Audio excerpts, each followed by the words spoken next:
So I will give you her bio now. Mariah Kupfner is Assistant Professor of American Studies and Public Heritage at Penn State Harrisburg, where she is also the program coordinator of the Graduate Certificate in Museum Studies. She received her PhD in American and New England Studies from Boston University. Her current book project, Crafting Womanhood, Needlework, Gender, and Politics in the United States, 1810 to 1920, how perfect, examines the political resonances and applications of American women's decorative needlework. She explores the abolition of slavery, women's property rights, girlhood education, and the suffrage movement through the lens of the stitch, and argues that gender itself is a crafted form. Her work appears in such venues as the Winter Tour Portfolio, Material Culture Review, and a recent special issue of Social History / Histoire Sociale on sites of suffrage memory. This year, she completed a guest or just, I'm not sure which, fellowship at Haverford College and the Davida Tenenbaum Deutsch Fellowship in Women's History at the Library Company of Philadelphia. Kupfner currently serves as co-chair for the Material Culture Caucus of the American Studies Association and is the faculty advisor for a textile craft club at Penn State Harrisburg. So please welcome Dr. Mariah Kupfner.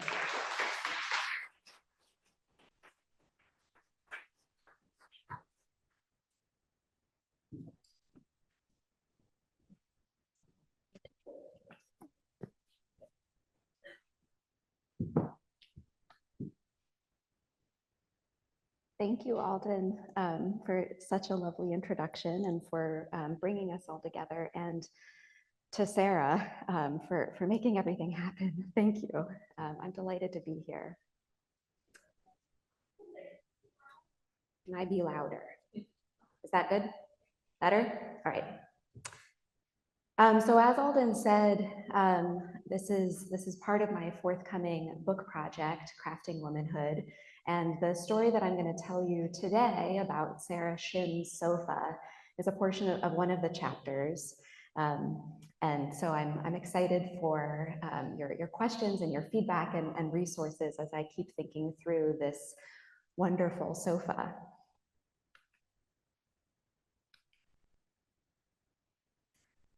In 1872, the New National Era, a newspaper edited by Frederick Douglass and published in Washington, D.C., published a brief piece titled Report for Duty. In it, an author called Faith Lycan started by clearing her throat. Add some. I love how she's written that out. Add some. She, with a twinkle in her proverbial eye, addressed her audience. Thank you, no, I never stood on a platform more than 20 minutes at a time in my life, and really the little I have to say can be heard from this corner, as well as a more conspicuous place. But she took her platform nonetheless. Faith Lycan went on into a full-throated call for Black women in DC, the people she always spoke to first, the people she considered her community, to convince their husbands to vote for Ulysses S. Grant instead of Horace Greeley. She was clear-eyed and unapologetically political here. Did Grant fully represent her political ideals? No. But she encouraged women to see the ballot box as a lever of strategic, though compromised, power. Now, don't smile too quickly, she wrote. I'm not going into ecstasies over that grown little man. No, indeed. She wrote that she did not see Grant as a reflection of her own political orientation, but as an expedient choice. In fact, she was enthusiastically anticipating the inevitable work of reminding him of his constituents' commitments. And she notes that here by noting that she already has several stones marked Grant in one of my pockets, which, it not being convenient to toss at him just now, I shall turn over till he's elected. And if he does not toe the mark, I shall hurl all the more viciously for having kept them so long. But before she could criticize him and do the political work of advocacy and influencing policy, he had to get elected. So she wrote, quote, though I can do but little, that little shall be done. She addressed other Black women in DC as political actors, although the vote was distant from them. quote, "Sisters, our day is dawning at length, and we who have dreamed of a coming battle have waked to find it about us. The fight is raging and we must into it." Faith Liken wrote many pieces for the local Black press in DC in the 1870s and 1880s. She confronted racism. She voiced her support for Charles Sumner's Civil Rights Bill, which proposed equal access to public spaces like churches and theaters. She addressed colorism, and she chided mothers for insufficiently bundling their children against the cold on chilly days. She was often wry and witty, sometimes censorious and stern, and at times very stirring in her rhetoric. On the topic of integrating public spaces like streetcars, she wrote directly in response to a white woman's public letter that had expressed discomfort in confronting Black women in public places. Liken addressed her readership, describing the accumulated pains of discrimination and insisting upon its ultimate futility. I'll quote, "Needles are not swords, but they make painful wounds. And the sticking and pricking of colored people whenever opportunity offers is intensely mean, unendurable, and will be futile. For meet them at public places you will, unless you stay at home." In the face of racism and the endless needle pricks of hostility, she insisted upon Black presence. And it is apt, perhaps, that Liken wrote about the power of the needle, though here she described it turned against her, for she too wielded the needle and not just the pen. And it's the work of her needles that I'm here to discuss today. So Faith Liken was a pseudonym. Sarah Shimm wrote pseudonymously as Faith Liken, although she also wrote and published under her own name. And Sarah Shimm was a public school teacher in Washington, DC, though she'd grown up in the Black abolitionist milieu of Philadelphia. In 1872, when she wrote of Sumner and Grant and the needling of anti-Black racism, she was in her early 30s. Born a free Black woman, Sarah Thomas, to parents Elias and Catherine, she married a man, and here I have her wedding certificate and clips from their hair, married a man named William Shimm, who worked as a barber. And the two of them moved to DC with their daughters, Grace and Hermione. So there's William pictured there with the blue pen notation, and her daughter, Hermione. I don't have a photograph of Sarah, unfortunately. When she died of malarial fever at the young age of 42 in 1885, she was remembered for these things. The People's Advocate published an obituary titled "Death Loves a Shining Mark." And in the opening paragraph, it was noted that she was a teacher of high renown, an author who published under the name Faith Liken. And one last thing, that she was, quote, "the designer and worker of the L'Ouverture sofa," which was displayed in the racially segregated exhibits of the 1884 World's Industrial and Cotton Centennial Exposition in New Orleans. News of her death circulated nationally. She died just a month after the New Orleans Fair's closure in May. An African-American newspaper based in St. Paul, The Appeal, wrote that, quote, "Doubtless many who visited the New Orleans exposition this past winter will call to mind the Toussaint L'Ouverture sofa, which won much praise from the thousands that visited the exposition." So Shimm was remembered in her obituary for this sofa, for a lush, ornate object that circulated beyond her own death. So in 1884, just before she died, Sarah Shimm showed a silk sofa on an international stage. And this opulently stitched object, I hope to make the case today, was part of her richly textured political work. This silk seat, this wonderful sofa, takes its place alongside Faith Liken's soaring rhetoric and overtly political writing. Sarah Shimm, wielding her needle without a pseudonym, turned the prick, the puncture, and the suture of the needle toward the cause of Black self-determination. The Cleveland Gazette, quoted here, termed her a needle artist, celebrating her careful labor. So like many Black women who exhibited their fancy needlework in the years following the end of Reconstruction, Shimm used textiles to articulate a vision of Black freedom and to claim her right to self-expression in the material language of needlework. Like others who embraced world's fairs as international platforms for women's political speech before the vote, she harnessed needlework as a historically feminine form and asserted beauty, womanhood, and overt political speech as not only compatible, but her right. To be completely transparent, I have never seen this object. If it still exists, I don't know where, and I don't know if anyone knows where. Sarah Shimm's papers are in the archives of the National Museum of African American History and Culture, but the sofa is not. I have never seen it illustrated, though I have looked far and wide. But its seeming absence today should not keep us from recalling its robust and emphatic presence. So first, this is what I'm going to do today. This is my order of operations here. First, I want to briefly outline what the sofa looked like, reconstructed from many, many sources, many written textual descriptions of it. Then I want to discuss its place in the fair and the fair's literal and rhetorical landscape, particularly thinking about it as a silk object at the cotton centennial. Next, I want to discuss the words embroidered on the sofa and Sarah Shimm's citational referential style, almost like a sampler form here. And then I want to discuss the sofa's manufacturer and the many hands involved in composing this object. And finally, I'll conclude with a note on Sarah Shimm's broader textile work and the sofa's circulation after her death. So let's embark.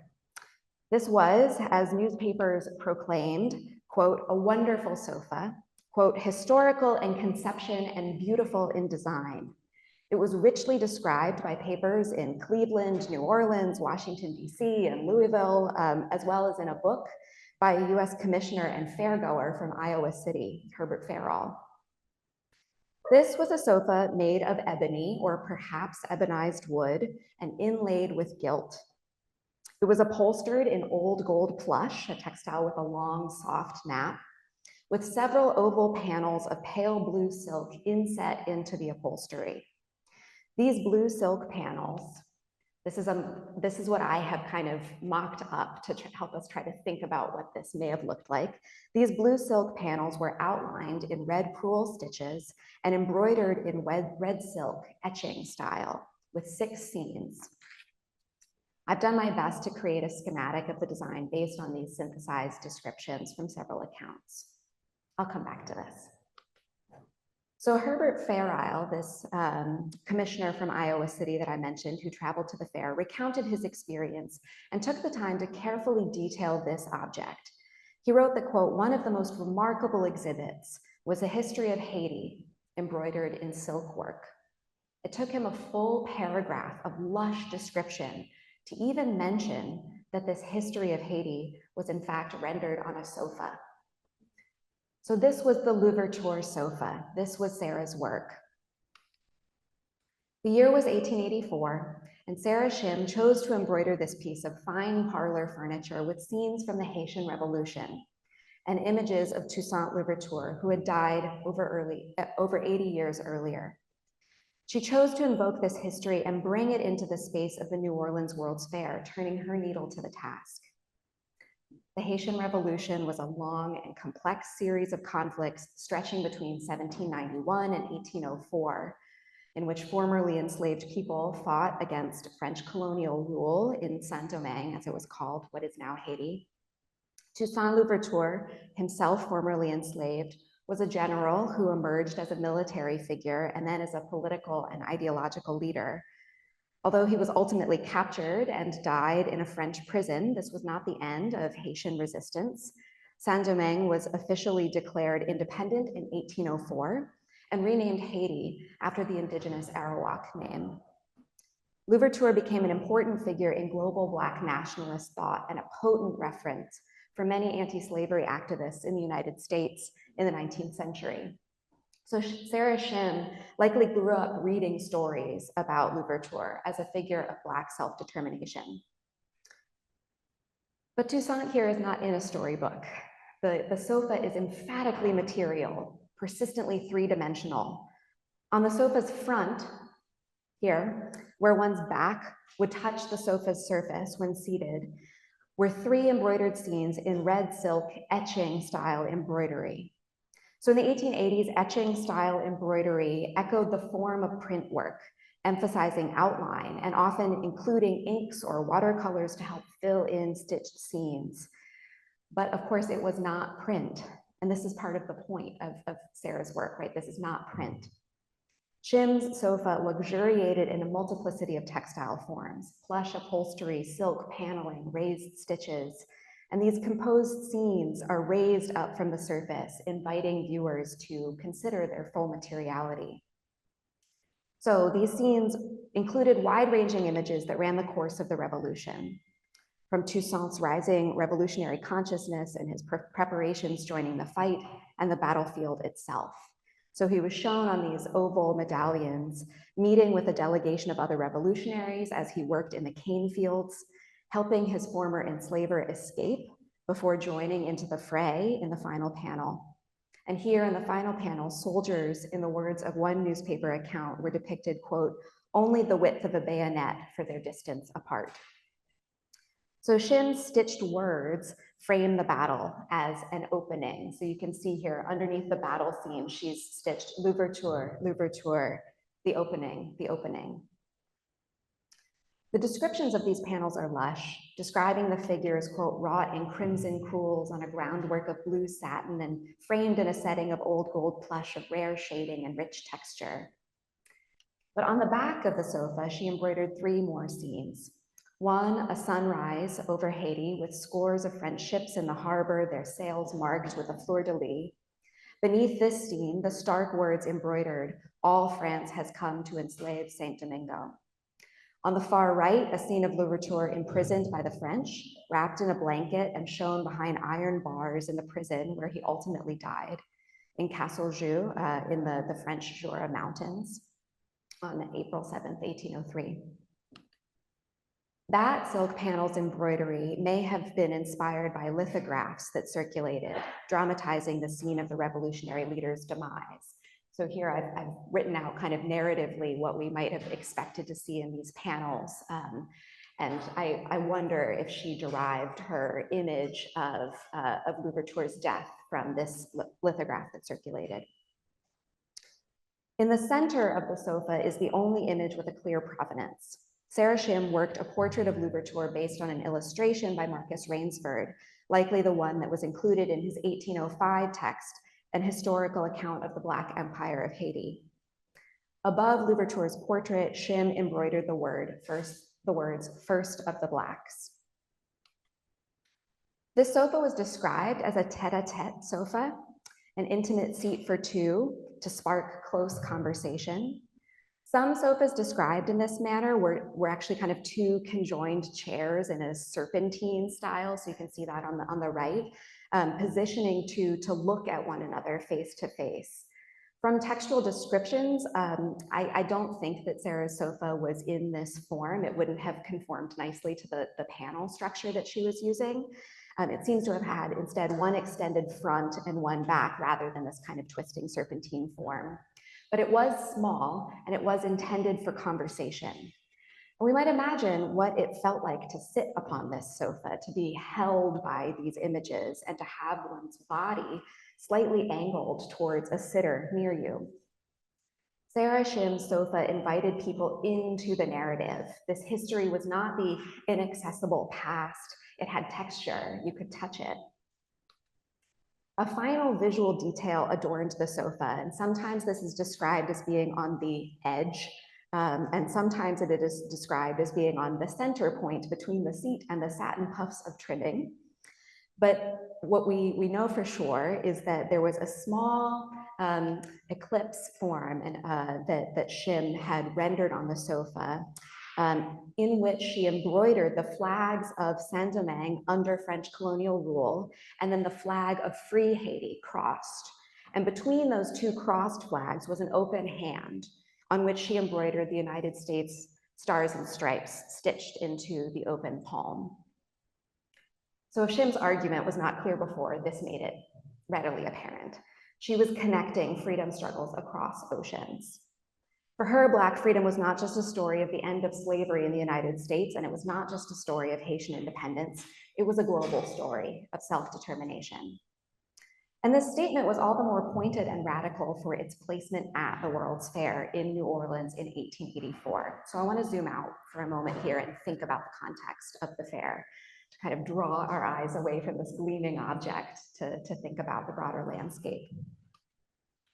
So the 1884 World's Industrial and Cotton Centennial Exposition in New Orleans was held between December 16th of 1884 and May 31st of 1885. The initial plan was to mark the 100th anniversary of 1784, when apparently 6 bags of cotton, about a bale, had been shipped abroad from Charleston to a foreign port. So this was remembered at the time as the kind of first export of American cotton to a foreign market. However, this is not the only anniversary that was remembered at the fair. The fair opened less than 20 years after the end of the Civil War, and the legacy of the war structured this months-long exposition, although sometimes indirectly. It quickly became a fair about the post-war South and what it meant to have an economy still oriented around cotton, but no longer around slavery. Boosters like E.A. Burke, who is the Louisiana State Treasurer, also the Director General of the fair, and also editor of the local newspaper, who also absconded with a lot of the funds that were derived from the fair. That's another story. But he saw this as an opportunity to increase New Orleans' national and international profile, to rebuild the local economy, and to announce the rise of the New South after the end of Reconstruction. So the goal was, in the words of one commentator, to demonstrate, quote, that the southern states of the Union, having recovered from the ravages of the Civil War and mastered, at least for a time, their political and race problems, now stand in the portal of a great industrial development, which is to exploit their mines and forests, establish manufactures, revivify their agriculture, and bring them an influx of immigration. The centennial, this World's Fair, was meant to perform the notion that the former Confederacy's race problems had been mastered, and that cotton could be the center of a new technologically savvy economy, smoothing over any ruptures of past decades. So practically, this meant reworking the narrative of the Civil War. The fair sought to reformulate the war as a domestic struggle now safely put to bed. Events were planned for veterans groups to meet and stage formal reconciliations. The fair even included a, quote, formal restoration of a Confederate battle flag. Connecticut troops returned a flag to Confederate veterans, and a local New Orleans paper described this moment as central to the logic of the fair. So here the Civil War was present, but its content and central concern were absented. According to the newspaper, the sentimental performance represented, quote, a token of the willingness of the citizens to obliterate the memory of all past dispute. So the war here is only present through reconciliation. Histories and ongoing legacies of slavery are ushered to the margins. And yet, these histories and reverberations suffused the fair. Many treated the fair as a referendum on Black American status just 21 years after the Emancipation Proclamation. Sarah Shimm and other Black Americans' work was filtered away from the main exhibition hall and funneled into a ring of galleries that encircled the government and states building. This segregated display, called the Colored Department, took its place alongside the Women's Department and the Education Department in this 4,000 square foot space of the government and state building. Some would describe this segregated display as an opportunity to evaluate what Black Americans had done with their freedom in the post-Civil War era, to judge liberty by the narrow metric of progress within this narrow frame. In response, some Black politicians in New Orleans embraced the fair as a strategic opportunity to celebrate Black Americans, and specifically Black Southerners, and to demonstrate, quote, their enterprise, industry, and progress, end quote. The collected offerings, they argued, would demonstrate achievement. But other Black commentators pushed back against this framing and against the framing of the segregated exhibits at the fair as a referendum on Black achievement. One letter to the New York Globe newspaper noted that, quote, nearly 3/4 of the credible exhibits of the South will already be indebted to the efforts of the colored people. They wrote, and the author was anonymous, they wrote under "Though Black a Man." They wrote that Black Americans had long contributed to the economy, technological achievement, and culture of not just the American South, but the United States as a whole. To isolate their work in a segregated exhibit and pretend that their achievements were only from the last 20 years was beyond laughable. It was insultingly myopic. This was another obliteration of memory. For a fair that celebrated cotton to shunt the contributions of Black Americans into not just a single building, but a single department within a building, seemed to intentionally cordon off Black people's knowledge, achievements, creativity, and work the last 20 years. What a slim sliver of life to imagine depicted in this building. But the landscape itself attested to a different time scale, one intimately connected to material histories of slavery, particularly in relation to textiles. And Sarah Shimm may have taken these histories into consideration as she chose silk for her luxurious sofa. Draped over a 235-acre plot of land, the fair's 15 buildings along the Mississippi River occupied the site of Jean-Etienne Deboray's former plantation. Deboré, the first mayor of New Orleans, had operated an indigo plantation on the site for years before turning to sugarcane cultivation in 1794. Enslaved people grew, cut, and fermented indigo plants, manually stirring the fermented plants to oxidize the indigo and thus create the deep blue dye. Highly skilled indigo cultivators from West Africa were forcibly brought to Louisiana. Deep agriculture and textile knowledge that went uncompensated and unacknowledged for generations. And I'm thinking about resonances with yesterday's conversation here in particular, and Dr. Square's work. Textiles shaped the particular patterns of enslavement in Louisiana. Cotton, yes, of course, but indigo as well. Of course, the fluffy white clouds of cotton were inescapable on the fairgrounds landscape. Cotton was present in material and concept. New mechanical means for processing cotton were displayed, advertised, and sold. Textiles changed hands. Cotton itself became a display object, and it was the subject of endless discussion. What did cotton mean post-war? The fair's own Director General, Burke, suggested that the fair would help transition the local economy to a cotton industry oriented around, quote, factories and workshops, end quote, rather than plantation fields.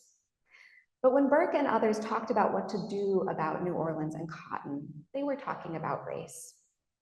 Burke mused that shifting to a modernized factory-based economy would help address, quote, the problem of what shall be done with the surplus, end quote, in his framing of Black Americans, right? Free Black people living in New Orleans.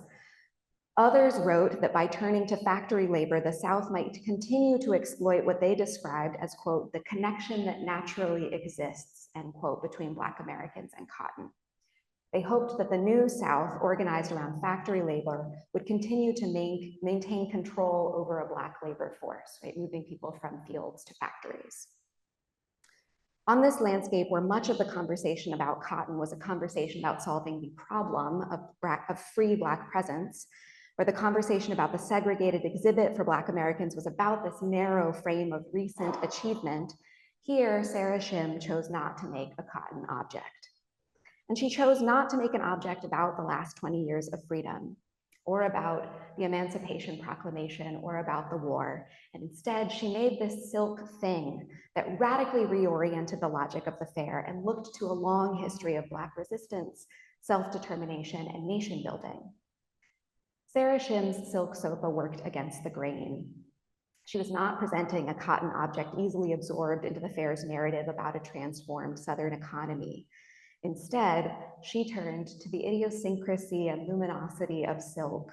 And interesting, there's actually a lot of people who are writing in the 1880s about promoting sericulture or silk manufacture in New Orleans specifically as a kind of pivot industry. Sarah Shimm's sofa was displayed alongside the handiwork of many other Black women she knew from DC as the segregated department was organized into an array of state and regional exhibits. Several other teachers and students from the segregated school system in DC showed work waxwork, hair work, inked illustrations, and more.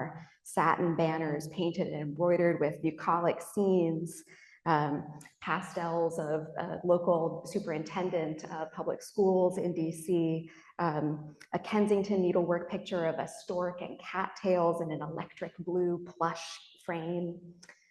It was important to these women, who Shimm knew well, to display their decorative work, parlor work, that pulled audiences' attention away from reductive conversations about the factory or the field. Their work instead insisted upon Black women's decorative skill, their artistic vision, and their relationship to beauty. Deeply racist columns for national magazines mused that the show of achievements by Black Americans at the fair suggested their mixed race ancestry, leeringly pointing out blue eyes or, quote, unmistakable Caucasian features, unquote, and using racist pseudoscience about the, quote, progressive tendency of white blood. This is actually the same author that I referenced previously, Eugene Smalley, who noted that the South's race problems had been mastered. Here, writing that displays of Black women's decorative needlework, her, quote, embroideries and handsome artificial flowers, end quote, could only be traced to the admixture of white blood. Smalley went on to suggest Haiti as the spectral opposite of the United States, a kind of topsy-turvy land where he said, quote, white people are said to be greatly despised. He invited his readers to imagine what may happen at a World's Fair in Haiti, suggesting that Black Americans benefited from their proximity to whiteness. So this is the landscape that Sarah Shimm's sofa occupied, and I want to give us the kind of full sense of that. It spent months somewhere in the halls of this flag-draped building, and if we recall, the design that she used that brought forth the free Haitian flag to be present on this landscape. I've taken time to try to give a sense of her surroundings and of her context because I think that makes this sofa all the more powerful. It disturbed so many narratives that the fair itself and the broader social structures were seeking to impose. Just as Shimm spoke out against colorism as Faith Lycan in her published writing, she made a silk sofa that refused a comparative framework, one that constantly measured Black freedom against the yardstick of whiteness. Instead, she used her skillful textile work and that of others to make a persistently material object that surfaced extensive tendrils in a networked story about Black community, freedom, and the durational, ongoing work of self-making. So let's come back to the sofa. I promised to look at the text that Shimm meticulously rendered in crimson silk stitches. And each of these phrases had a direct surface message and could function in that way, but also function citationally, referencing a broader world of literary and activist culture that I would like to try to unpack a little here. So 3 phrases on the back of the sofa. All France has come to enslave Saint Domingo. I am strong in the consciousness of integrity and fidelity, and first of the Blacks, were also found in Lydia Mariah Child's 1866 publication, The Freedmen's Books. The first 2 quotes are supposedly from Toussaint L'Ouverture himself, but the final quote Child repeated as a common comparative refrain. So she would repeat here that it was frequently described Toussaint as the first of the Blacks and Napoleon as the first of the whites. Sarah Shimm here drops Napoleon entirely from the scene. Her framing of L'Ouverture is not structured by comparison. L'Ouverture is simply the first. Here, Blackness is not only to be understood in relation to and difference from whiteness. Her modulation of Child's text demonstrates her active relationship to text. These are not just citations, they are engagements. On the front of the sofa, she also has quotations and elusive text that radiates outwards, connecting this gold, blue, and red silk thing to people, places, and movements that stretched far beyond the segregated exhibition. Let All Be Free likely referenced Cassius Marcellus Clay's poem of the same title, published in Autographs for Freedom, a gift book published as a fundraiser by the Rochester Ladies Anti-Slavery Society in 1854. L'Ouverture, L'Ouverture, or the opening, referenced both the portal of Shimm's blue silk medallions, which opened a window into Haitian history, and Toussaint L'Ouverture's own name. but it also directly referenced British abolitionist Harriet Martineau's novelization of the Haitian Revolution, which included a scene in which Louverture is given his name by the people with and for whom he fought. I Love Thee Still, embroidered beneath a scene of Louverture helping his own former enslaver, Bayon de Libertad, and his wife escape, is perhaps the most complicated reference. On the one hand, it could reference Louverture's own complex relationship to his enslaver, but I Love Thee Still likely referenced another complex, ambivalent bond. For fairgoers, it might have immediately sparked a reference to William Cooper's poetry, referencing a British poet oft cited by those within the abolitionist social set. Cooper's "thee" was not a person, but a country. England with all thy faults, I love thee still. Sarah Shimm, though, was actually likely specifically citing a piece of anti-slavery literature published in 1855 by William Cooper Nell, a Black journalist and author whose Colored Patriots of the American Revolution sought to reinscribe Black Americans into the nation's founding narrative, not as objects, but active agents. And in one scene, Nell, who is likely bearing the Cooper reference in mind, dramatized the Black abolitionist James Forten as a young man, encountering a British ship captain during the American Revolution.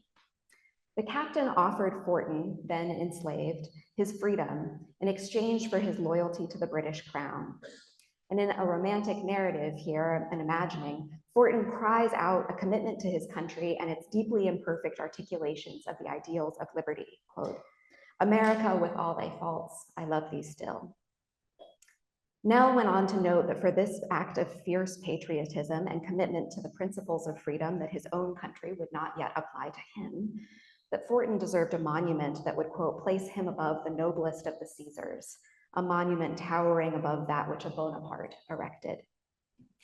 So I love thee still is not just a kind of simplistic proclamation of affection for one's oppressors, but a truly complicated rendering of the challenges of identifying with a nation that had and perhaps would continue to fail one. A nuanced portrait of remaining committed to the ideals of freedom, care, and human dignity in the face of violence and repression. Sarah Shimm did not know James Forten personally. He died the year before she was born, but she knew his family and fellow activists in the Philadelphia scene. And her words animated his presence and the presence of a long-standing tradition of Black activism and free Black people working for justice. Through reference, Shimm reveals her own embeddedness in networks of anti-slavery literature, work, and intergenerational goals. So these quoted words taken together evidence her citational style, which I think of as kind of echoing the sampler form, right? Like using reference to place yourself within a community, a rhetorical network. Here, she places herself within a network of abolitionists, implicitly reinforcing the links between the cause of Black freedom in the United States and Haiti. Haiti here touches Boston, Philadelphia, Washington, Kentucky, Louisiana, London, New York, right? Like it shimmers outwards. So Shimm also added an original contribution to the sofa's textual decoration, a poem. When I found this piece of paper in her archives, I almost fell over. I'll read a bit of the poem. It's slightly different on the sofa and on the draft that I found in her archives. She's just reorganized some of the stanzas, but the text is all the same. When Albion from her snowy cliffs, the air with Hampton wrens, and France with drooping fleur-de-lis bewails the Orleans maid, she goes on to chronicle here romantic figures of nationhood, and she finishes, and o'er the fanes of other lands, the storied radiance shines. We turn to thee, O sun-kissed isle, and on thy peaks see freedom smile. Ah, Haiti, sea-girt island Jim, 'twas Toussaint won thy diadem. First, importantly, Shimm's poem does not include any American figures, nor does it include Napoleon Bonaparte, so often comparatively linked with Louverture. Instead, the poem ends with Haiti and Toussaint, and they are lifted up here as models of sovereignty and nation building that Black Americans might also claim in a global vision of liberty. Her final couplet closed the poem. Haiti here is the answer to the A-B structure that is invoked by her poetic form. And in 1884, this was remarkable. At the time, Haiti was often invoked as an example of failed self-rule, a site of kind of ogling racist speculation that was used to challenge not only Haitian sovereignty, but Black Americans' freedom post-emancipation. Spencer St. John wrote Haiti or the Black Republic in 1884, rehashing really racist characterizations of Haitians as cannibals and witches and, quote, totally unfitted for self-government. So this is the same year that Shimm is making her sofa, that he publishes this account. The place of Haiti, the status of Haiti, was explicitly seen as an analogy for Black Americans' freedom. And of course, we have to remember here that also Haitian self-rule was made exponentially more challenging because of financial hardships placed upon it by, in particular, the United States and France. But Sarah Shimm upends St. John's racist frame, turning Haiti into an exemplary model of nationhood. "We turn to thee," she wrote, and then laboriously stitched. The United States does not have a figure of nation building invoked in the text, but it shimmers here as the we who might look to Haiti to, quote, see freedom smile. This is the answer, she says. Haiti and Toussaint L'Ouverture unite as the closure of the poem. And yet, the closure is also an opening. Louverture was not alone, in fact, and any statement that valorized him as a lone, single figure failed to grasp the nature of revolution and the nature of nation building. Shimm's final couplet was also a reference, this time to George Vachon's ode to another Haitian revolutionary, Vincent Ogé. This is speculative, but I'm going to try to make the case. I think that she's making a reference here. So George Vachon's poem described Ogé as a figure of resistance and admiringly spoke of Haiti as a, quote, fair island of the southern seas, also, quote, a gem that was the, quote, glory of that diadem. I think the language here is strikingly similar. So I have here both Vachon's text, which is published earlier in the Rochester Ladies Anti-Slavery gift book, that Shimm would have certainly had access to, and then her text as well. So her language is referencing Vachon's, and her textile colors do as well. Crimson, gold, and blue reference his poetic description of Haiti. She knew Vachon and his wife, Susan, who was also a teacher in the Black public schools in DC. They actually both often had bylines like literally next to each other in the New National Era. So in her words and in her stitches, Shimm reminded her audience that she was not making a singular statement. She did not speak alone. And her sofa was all the more powerful for its place within a network. It attested to these deep and broad roots that spread out from a seemingly singular object, a seemingly singular revolutionary figure, a seemingly singular woman. No one works alone, Shimm's sofa said. There is no singular story of freedom and self-making. These stories are shared. So some chroniclers of the fair noted Shimm's labor, her work, and it was her work, but it was also multiple, made in community. Ada Hand, one of the women who also showed her work at the fair, had made sketches for the pictorial scenes. She had been a star pupil in the DC public school system, often noted in the local Black press for artistic skills, and Shimm continued to work with her after Ada Hand graduated. The portrait of Louverture was also a communal effort. Shimm asked local leaders and archivists for support and inspiration. In November of 1884, so just a month before the opening of the exposition, I love this, she wrote to William Henry Dorsey, or she had a fellow teacher and lawyer, John Wesley Cromwell, write on her behalf to ask Dorsey, quote, Mrs. Sarah Shimm, one of our Philadelphia girls, is purposing to engrave a chair with scenes from the life of Toussaint L'Ouverture, and she's at a loss for a good portrait. Can you tell me where she can get one? Dorsey likely sent Shimm via Cromwell a copy of Rainsford's book, complete with the portrait that she ultimately used as a model for her embroidery. So her needle translating print work into thread, text to textile. The ebony or ebonized frame, black against the pale blue satin, no stark whiteness of cotton to be seen here, was made, quote, by the establishment of tolls. And I'm thinking that this is H.O. Tolls, who built the frame, which was delicately inlaid in gold.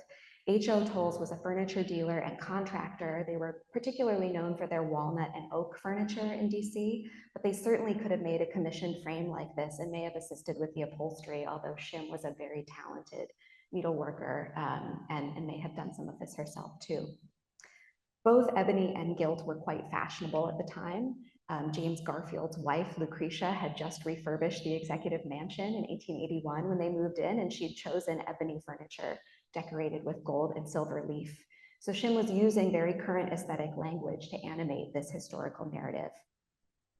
So she did not make this work on her own, but this amplified its power. This is small, but I've cobbled together here places where H.O. Towles is noted in government expense reports as the source for desks, stools, washstands, and chairs. So the ebony and gilt frame was likely made by these same manufacturers who are constructing desks and other solid items for government offices.